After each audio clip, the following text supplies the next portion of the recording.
Thank you so much. It is good to be at the National Action Network.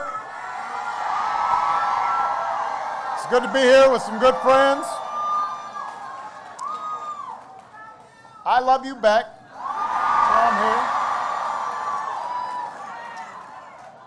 here. It is wonderful to be with all of you. I want to say, first of all, thank you to your leader, Reverend Al Sharpton. Give him a big round of applause. And I appreciate the idea of being an action president, although I do also have style. I just want to point that out. I know it's not about it, but I do have it. Al's not the only guy with style. We've got Barbara Arnwine here today, and we want to thank her. Cleo LeBron, thank you. Melanie Campbell, thank you. Mark Morial, thank you. We've got members of Congress, state and local officials from New York, and of course we've got all of you. So thanks to all of you for such a wonderful welcome. Everybody sit down. Sit down.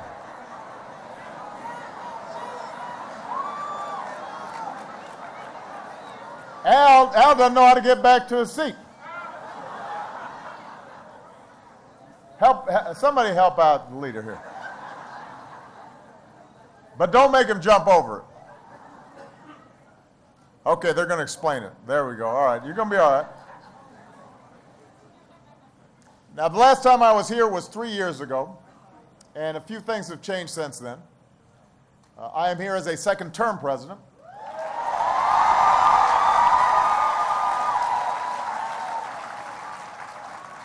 I have more gray hair. It's all right.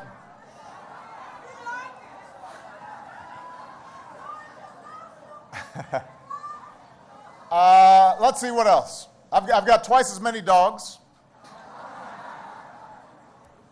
I'm glad I won't have to serve a third term because 3 dogs is too many.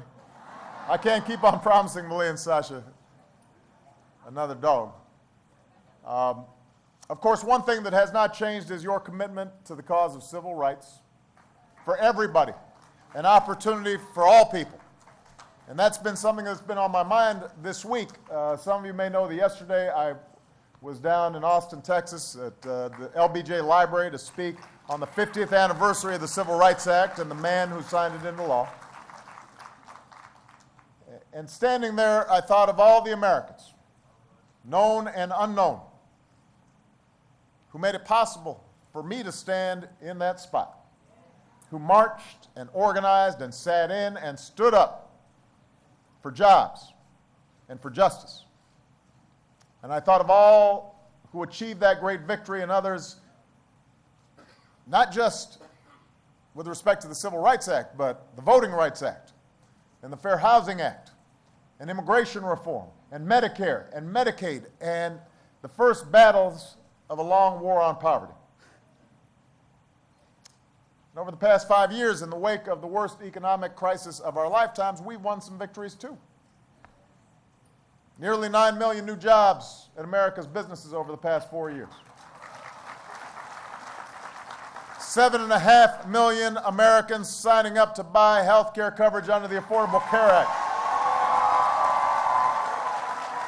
And millions more who've gained coverage through Medicaid and CHIP, and young people being able to stay on their parents' plans. The rate of uninsured Americans is down. High school dropout rates are down. Our high school graduation rate is the highest on record. More young people are earning college degrees than ever before. We've made progress and we've taken action. But we also know our work is unfinished. Too many Americans working harder than ever just to get by. Too many Americans who aren't working at all. So we know we have to do more to restore America's promise of opportunity for all people, particularly for communities hardest hit by the recession, particularly for those who struggled since long before the recession.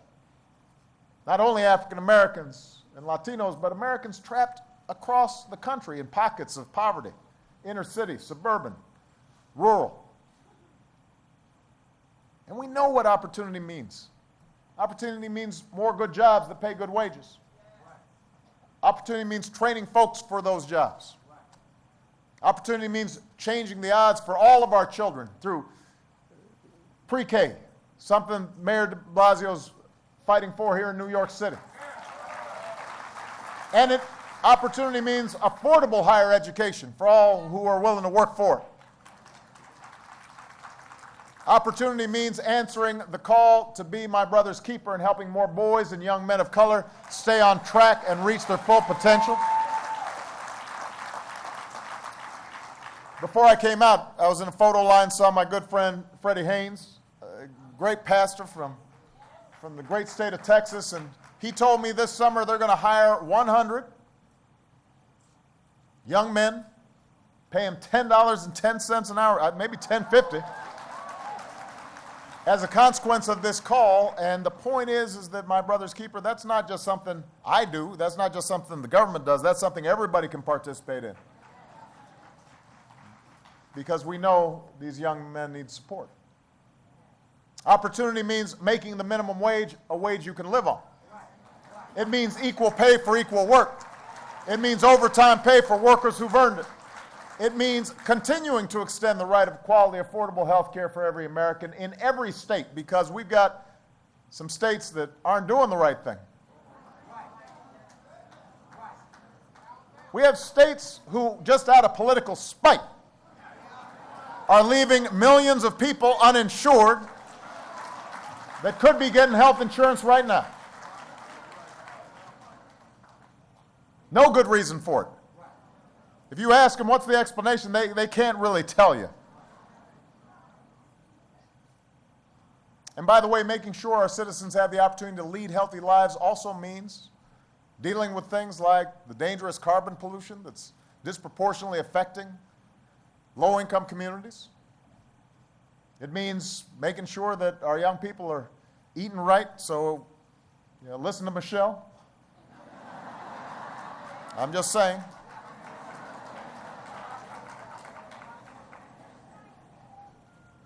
So we know we've got more work to do to bridge the gap between our founding ideals and the realities of our time. And the question then becomes, well, how do we actually make these changes? How does it happen? How do we get a minimum wage bill passed? How do we make sure that those states that aren't yet implementing the Affordable Care Act actually are doing right by their citizens? It means being vigilant. We've got to be vigilant to secure the gains we've made, but also to make more gains in the future. And that's the meaning of these last 50 years since the Civil Rights Act was passed. Because across the country, right now, there are well-organized and well-funded efforts to undo these gains. And one of those gains is under particular assault right now, and that's what I want to spend the rest of my time here talking about. Just as inequality feeds on injustice, opportunity requires justice, and justice requires the right to vote.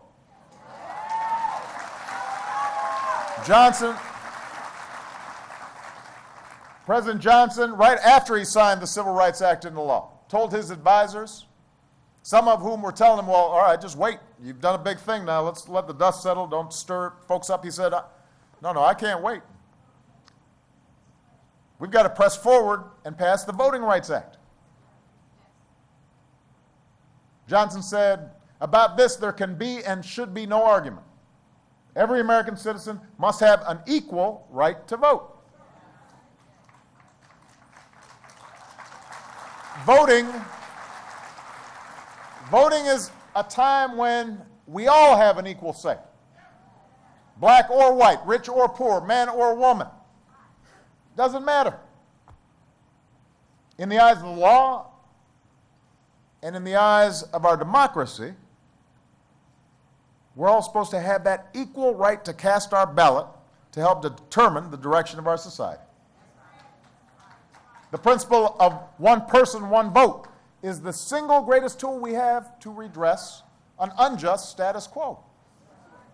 You would think there would not be an argument about this anymore.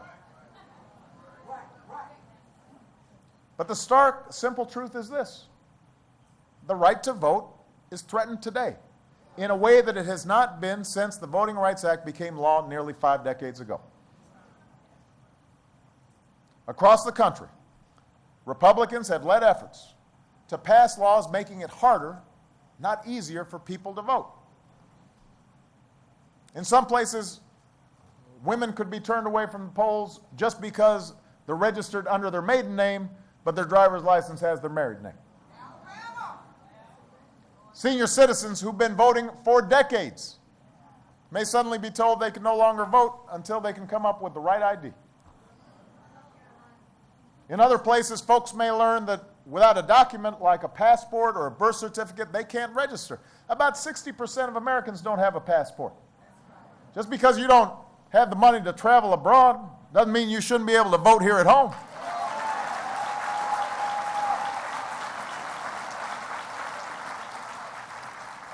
And just to be clear, I know where my birth certificate is, but a lot of people don't. A lot of people don't.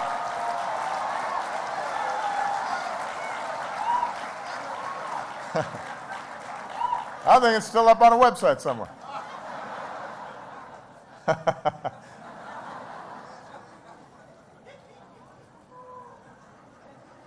You remember that? That was crazy.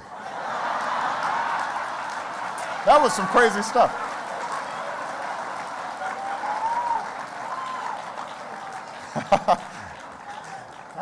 I hadn't thought about that in a while.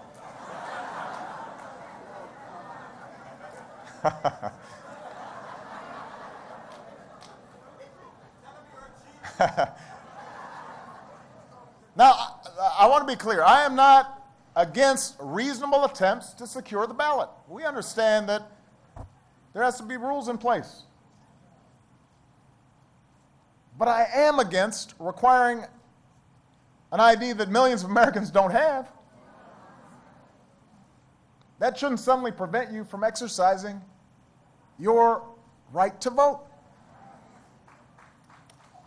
The first words put to paper in our American story tell us that all of us are created equal. And we understand that it took a long time to make sure that those words meant something. But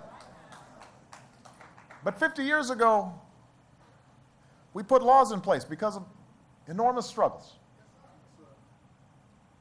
to vindicate that idea, to make our democracy truly mean something.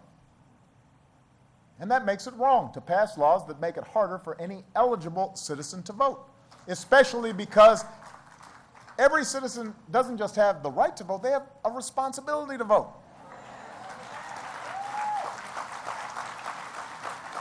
So, yes, we're right to be on guard against voter fraud.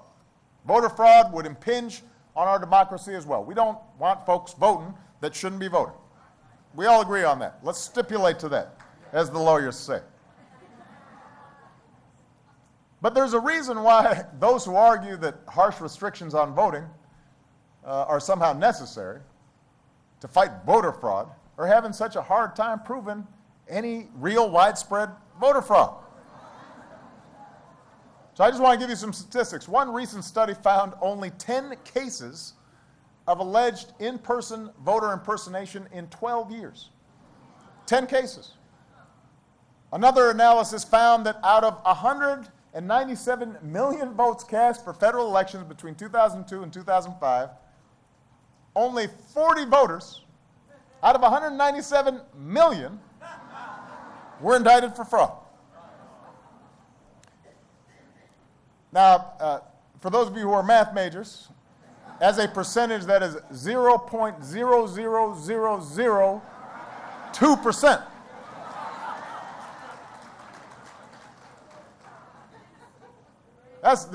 That's not a lot.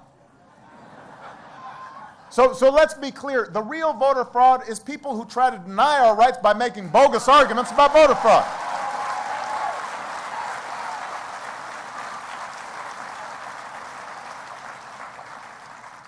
And I have to say, there have been some of these officials who've been passing these laws have been more blunt. They said this is going to be good for the Republican Party. Some of them have not been shy about saying that they're doing this for partisan reasons. Now, it is wrong, President Johnson said, deadly wrong, to deny any of your fellow Americans the right to vote in this country. It is wrong to change our election rules just because of politics. It is wrong to make citizens wait for 5, 6, 7 hours just to vote. It is wrong to make a senior citizen who no longer has a driver's license jump through hoops and have to pay money just to exercise the rights she has cherished for a lifetime. America did not stand up and did not march and did not sacrifice to gain the right to vote for themselves and for others, only to see it denied to their kids and their grandchildren. We've got to pay attention to this.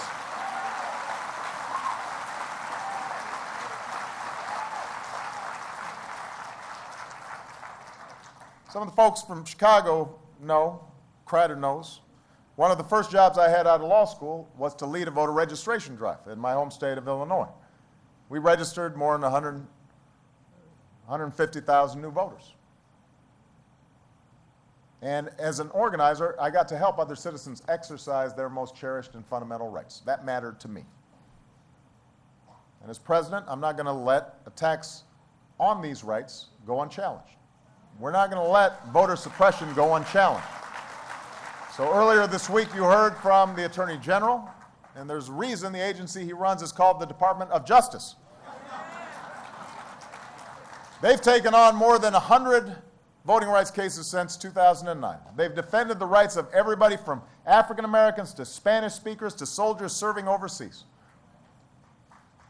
Earlier this year, a bipartisan commission I appointed, chaired by my election lawyer and Mitt Romney's election lawyer, came up with a series of modern or common sense reforms to modernize voter registration and to curb the potential for fraud in a smart way and ensure that no one has to wait for more than half an hour to cast a ballot. States and local election boards should take up those recommendations. And with the 50th anniversary of Freedom Summer almost upon us, I urge members of Congress to honor those who gave their lives so that others could exercise their rights and update the Voting Rights Act. Go ahead and get that done. Do it because the right to vote is something cherished by every American. We should not be having an argument about this. There are a lot of things we can argue about. But the right to vote. I mean, what kind of political platform is that? I mean, why would you make that a part of your agenda, preventing people from voting? How can you defend that? There are a whole bunch of folks out there who don't vote for me, didn't vote for me, don't like what I do. The idea that I would prevent them from voting and exercising their franchise makes no sense. Black or white, man or woman, urban, rural, rich, poor, Native American, disabled, gay, straight, Republican or Democrat. Voters who want to vote should be able to vote, period, full stop. Voting is not a Democratic issue, it's not a Republican issue, it's an issue of citizenship. It's what makes our democracy strong. But it's a fact. This recent effort to restrict the vote has not been led by both parties. It's been led by the Republican Party. And in fairness, it's not just Democrats who are concerned. You know, you had one Republican state legislator point out, and I'm quoting here, making it more difficult for people to vote is not a good sign for a party that wants to attract more people. That was that's a good insight.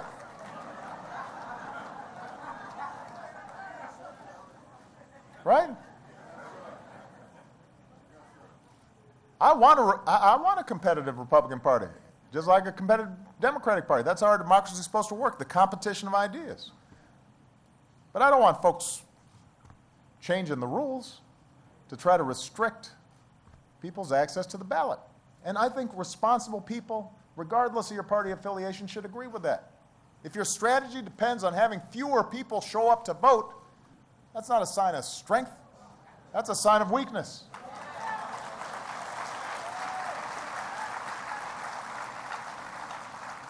And not only is it ultimately bad politics, I believe ultimately it harms the entire country. If voting is denied to the many, we risk ending up stuck year after year with special interest policies that benefit a fortunate few, and injustice perpetuates inequality. But remember, just as injustice perpetuates inequality, justice opens up opportunity. And as infuriating as efforts to roll back hard-earned rights can be, the trajectory of our history has to give us hope. The story of America is a story of progress. No matter how often or how intensely that progress has been challenged, ultimately this nation has moved forward. As Dr. King said, the arc of the moral universe is long, it bends towards justice. We move forward on civil rights, and we move forward on workers' rights, and we move forward on women's rights and disability rights and gay rights. We showed that when ordinary citizens come together to participate in this democracy we love, justice will not be denied.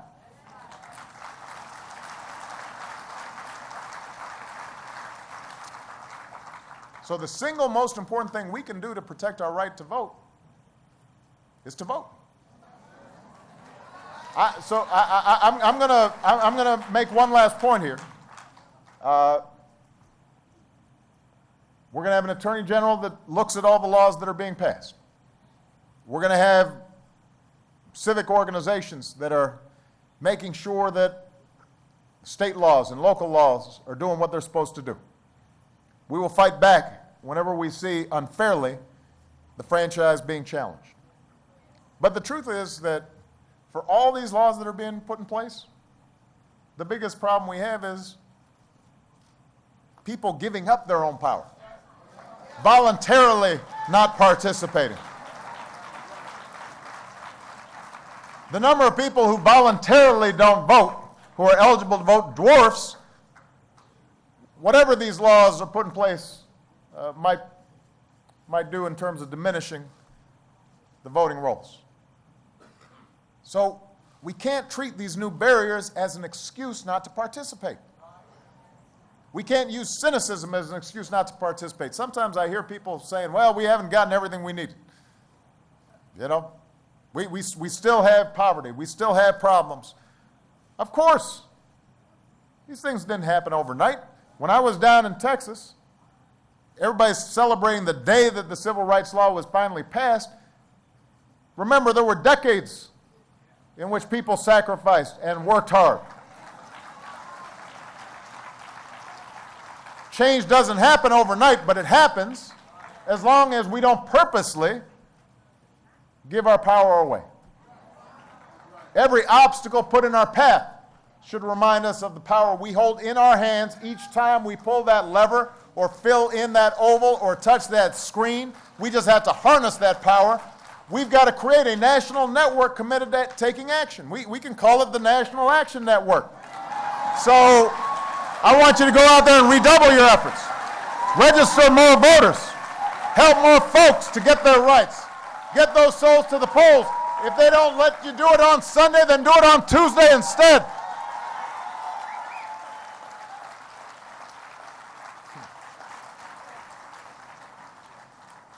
I know it's better going to the polls on Sunday because you go to church, you get a little meal, you got the bus waiting for you. I understand, but you can do it without that if we have to. We're at a time when we're marking many anniversaries. And it's interesting for me, I've been on this earth 52 years, and so to see the progress we've made is to see my own life and the progression that's happened. You think about Brown versus Board of Education and the Civil Rights Act and the Voting Rights Act and Freedom Summer. And with those anniversaries, we have new reason to remember those who made it possible for us to be here. Like the 3 civil rights workers in Mississippi, 2 white, 1 black, who were murdered 50 years ago as they tried to help their fellow citizens register to vote. James Chaney and Andrew Goodman and Michael Schwerner believed so strongly that change was possible, they were willing to lay down their lives for it. The least you can do is take them up on the gift that they have given you. Go out there and vote. You can make a change. You do have the power. I've run my last election, but I need you to make sure that the changes that we started continue for decades to come. Thank you. God bless you. God bless America.